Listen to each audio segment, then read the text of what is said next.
Dhaka medical college, 1993। 4 বন্ধু হোস্টেলের সিঁড়িতে বসে গল্প করছিল। বিপ্লব বলল, পোস্টমর্টম রুমে একা 10 মিনিট, লাশ ছুঁয়ে আসতে হবে। ঢাকা মেডিকেল কলেজের পোস্টমর্টম রুমের কথা সবাই জানত।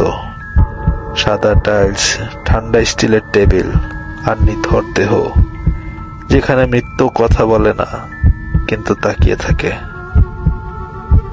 রাশেদ প্রথমে ঢুকলো, ফিরে এসে হাসলো, কিন্তু তার হাত কাঁপছিল। তারপর বিপ্লব, সে আর আগের মতো কথা বলল না। মিতা ঢুকলো তৃতীয়, বের হয়ে চোখ নামিয়ে নিল। শেষে সালমা ঢুকলো, দরজা বন্ধ হলো। 10 মিনিট পেরিয়ে গেল, 15 মিনিট। হঠাৎ দরজা খুললো।